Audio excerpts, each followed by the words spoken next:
বিসমিল্লাহির রহমানির রহিম। শুভ সকাল লালমনিরহাট। তো আজকে অনেক সকালে ঘুম থেকে ওঠার পর আমরা হাঁটতে হাঁটতে যাচ্ছি লালমনিরহাটে ডক্টর আজহারী ওয়াজ শোনার জন্য। আমার সাথে আছে মোহাম্মদ স্বাধীন মিয়া। স্বাধীন মিয়া সম্মানিত খবর সম্পাদক। এ বেশে আছে আমার শ্রদ্ধায় বড় ভাই রুবেল ভাই। তো আমরা এখন সরাসরি যাচ্ছি স্বাধীনের কাছে, যে তার অনুভূতিটা কেমন কেমন লাগতেছে হেঁটে হেঁটে সাঙ্গাচড়া বাজার থেকে লালমনিরহাট সৌরদী উদ্যানে মিজানুর রহমান আজহারী ওয়াজ শোনার জন্য। তো আমরা এখন যাচ্ছি স্বাধীনের কাছে। তো বাবা, তোমার কেমন অনুভূতি কেমন লাগতেছে? তুমি যে এত দূর হাঁটে যাচ্ছ, অটো থাকার কারণে তুমি হেঁটে যাচ্ছ।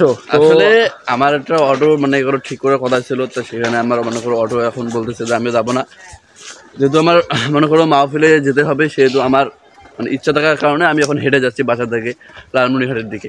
তো যদি রাস্তায় কোনো যানবাহন পাই তাহলে অবশ্যই আমি তো ওখানে উঠে পড়বো। অ্যান্ড গাইস, আর একটা এখানে মূল বিষয় হচ্ছে আমি কিন্তু সকালে কিছু খেয়ে আসি নাই। অ্যান্ড আমি কিন্তু মনে করো লালমনিরহাটের ফাইভ স্টার হোটেলে কিন্তু আমরা খাওয়া দাওয়া করবো। অ্যান্ড এ নিয়ে কিন্তু আমাদের মাঝে বিরোধ চলতেছে কে কত টাকা খাবে। অ্যান্ড গাইস, আমার বড় ভাই কিন্তু বলতেছে যে ওই শুধু পান আর কিছু মলমূত্র খাবে, কিন্তু ওই কোনো খাবার খাবে না। তো আমরা স্বাধীনতা থেকে শুনলাম তার অনুভূতি কীরকম। সে বাড়ি থেকে আমার হেঁটে হেঁটে আবার তো যাচ্ছে মিজানুর রহমান আজহারী ওয়াজে সৌরদী উদ্যানে। এখন আমরা আবারও চলে যাবো আমার শ্রদ্ধেয় বড় ভাই রুবেলের কাছে। তো ভাই, আপনার অনুভূতিটা একটু কেমন? যে এখানে আমাদের তো লালমনিরহাট জেলার একটা গর্বের বিষয়, যেহেতু ডক্টর মোহাম্মদ মিজানুর রহমান আজহারী আসতেছে লালমনিরহাটে। তো কিছু বলেন। কিছুই নেই, যাচ্ছেন অনেক সকালে ঘুম থেকে ওঠে দেখেছি। খাওয়া দাওয়া করছেন কি সকালে? না করি।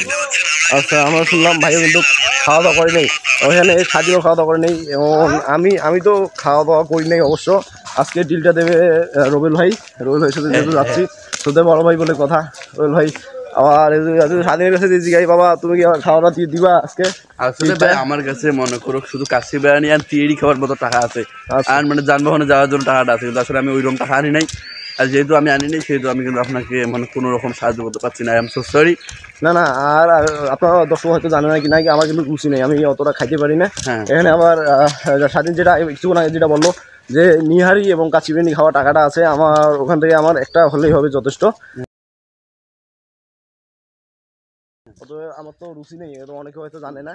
যাই হোক, যদি আমি আপনাকে কিছু দিতে চাই দেবো, না দিলে নেই, সমস্যা নেই। আর দর্শক আপনারাও যদি এখানে কিছু খাওয়াতে চান, অবশ্যই আপনারা টাকা পাঠিয়ে দেবেন আর দেখা করবেন এর সাথে, আর দেখা হবে একটা ধামাকা একটা খাবার রেখে দেওয়ার ব্যবস্থা করবেন। Thank you.